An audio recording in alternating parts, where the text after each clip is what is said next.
Kemudian daripada itu, aku mendengar seperti suara yang nyaring dari himpunan besar orang banyak di sorga.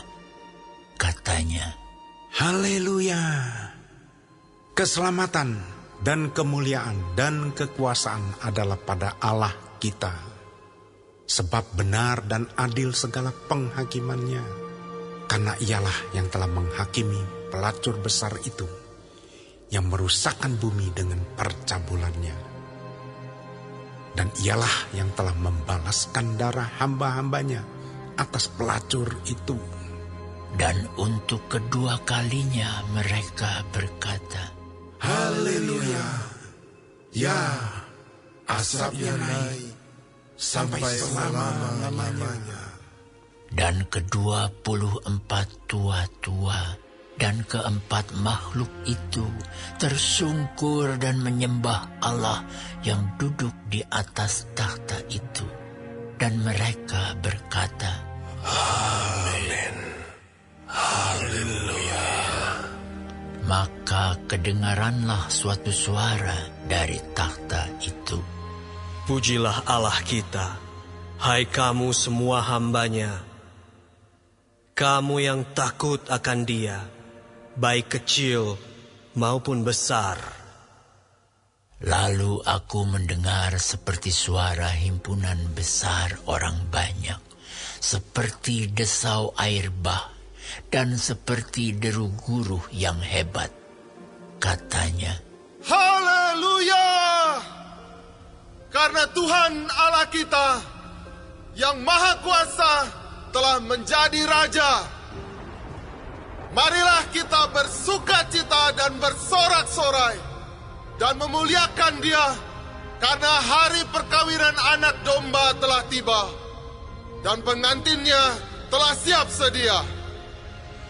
Dan kepadanya dikaruniakan supaya memakai kain lenan halus yang berkilau-kilauan dan yang putih bersih. lenan halus itu adalah perbuatan-perbuatan yang benar dari orang-orang kudus. Lalu ia berkata kepadaku, Tuliskanlah, berbahagialah mereka yang diundang ke perjamuan kawin anak domba.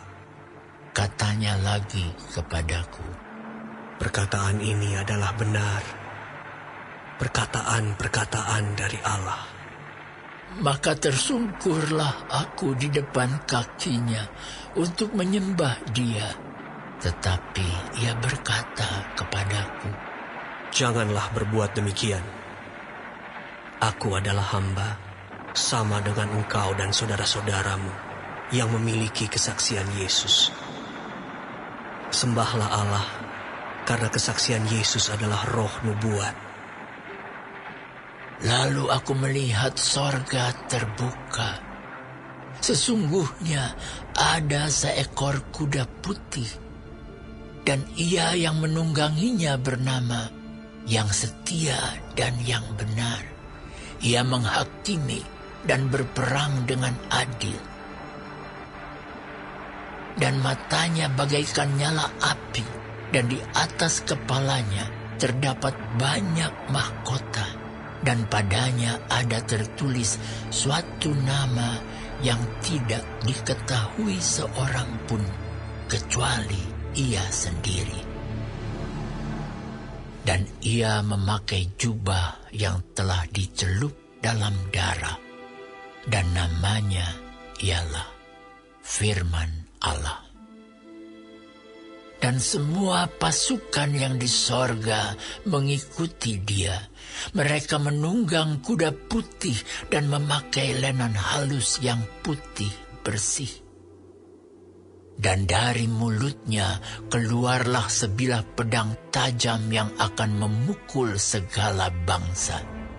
Dan ia akan menggembalakan mereka dengan gada besi, dan ia akan memeras anggur dalam pilangan anggur, yaitu kegeraman murka Allah yang Maha Kuasa. Dan pada jubahnya dan pahanya tertulis suatu nama yaitu Raja segala raja dan Tuan di atas segala tuan. Lalu aku melihat seorang malaikat berdiri di dalam matahari, dan ia berseru dengan suara nyaring kepada semua burung yang terbang di tengah langit. Katanya, "Marilah ke sini dan berkumpullah untuk turut dalam perjamuan Allah, perjamuan yang besar, supaya kamu makan daging semua raja, dan daging semua panglima, dan daging semua pahlawan, dan daging semua kuda, dan daging semua penunggangnya, dan daging semua orang, baik yang merdeka maupun hamba, baik yang kecil maupun yang besar." Dan aku melihat binatang itu dan raja-raja di bumi serta tentara-tentara mereka telah berkumpul untuk melakukan peperangan melawan penunggang kuda itu dan tentaranya. Maka tertangkaplah binatang itu, dan bersama-sama dengan dia nabi palsu yang telah mengadakan tanda-tanda di depan matanya. Dan dengan demikian ia menyesatkan mereka yang telah menerima tanda dari binatang itu dan yang telah menyembah patungnya. Keduanya dilemparkan hidup-hidup ke dalam lautan api yang menyala-nyala oleh belerang. Dan semua orang lain